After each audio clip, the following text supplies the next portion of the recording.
Hey guys, I want to update everybody on the beta rack. I hope you guys are doing well and staying busy if you're stuck at home. And I'm off of work this week and just trying to use this time to catch up on some projects. And the beta rack is one of the ones that I want to get done. I'm hoping to have water in it today. I'll just show you where I'm at and how things are going. All right, so this is the beta rack, and it's just an old storage shelf that I had kind of sitting around. I decided to repurpose. And if you follow me on Instagram, I've been posting pictures of this, and this is just giving me something to tinker with.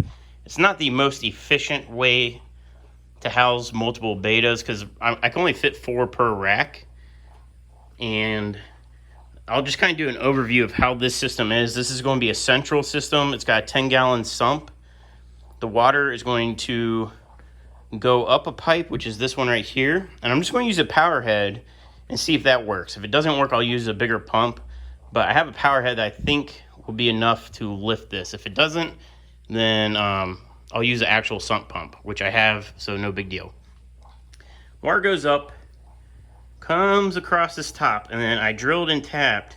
These are 1/8 inch MPT fittings with 1/8 inch barbs, and they're angled differently. I'm kind of grouping them separate to go to different levels of the tanks. Water is just going gravity feed to each tank from there.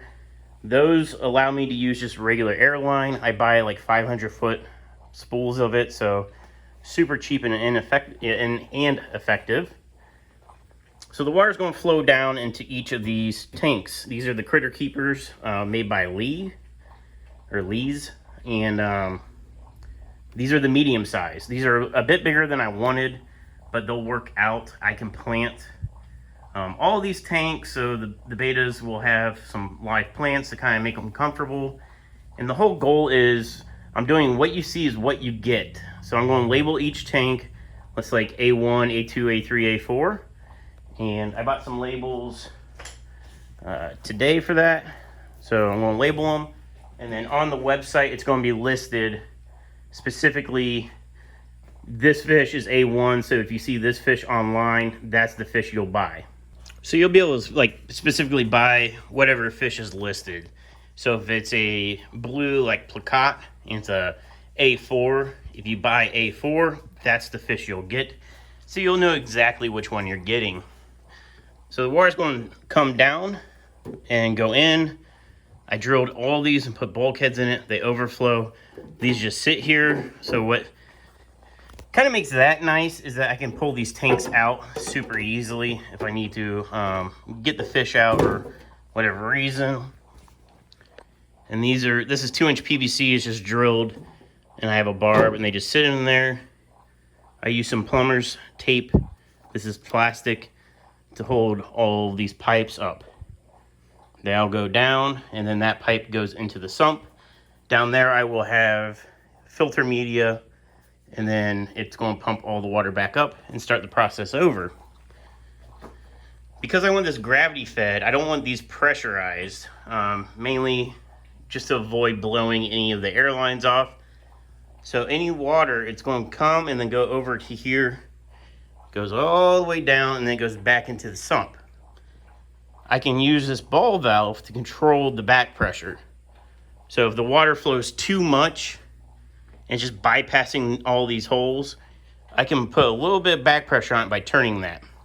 And I just glued this, so I don't want to mess with it right now.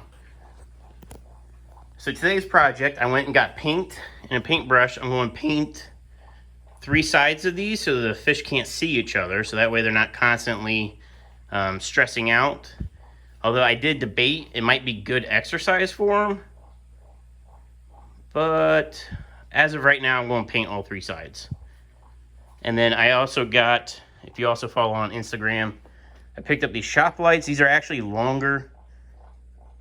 Like, I knew the length of these. I was thinking the stand was wider. So these lights are going to overhang a little bit off the sides. These were stupid cheap. I think they were like $15. I got these from Menards. It might have been on a sale.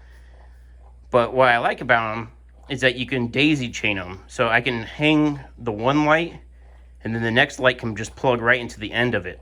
So I think what I want to do is cut the wiring shorter, put new plugs on it, so that way the wiring is nice and tidy, and just daisy chain them up.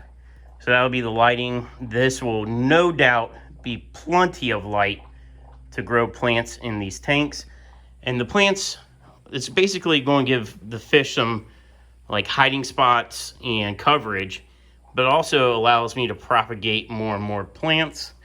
And that's just a win-win. So it's helping with water quality. It's going to eat any nitrates out of the water. And then also I can propagate the plants out and list them on the website for sale. So that's today's project. Today is Tuesday. So I'm going to go upload this video right now. So that way it's like, you know, this is what I'm doing today. And I'll update you guys. You know, these will probably all be like 5-minute videos or less, or maybe a little more. But I'll try to update it every time I do more work. And yeah, so stay tuned. I hope to get further along on this project today. But stay fishy, stay busy, keep tanking along. See you guys. Hey guys, I hope everybody's doing well, and I wanted to update everybody on the take 13 of trying to record this video. The dogs are going crazy, so maybe I'll put this in at the end as a blooper reel. We'll see.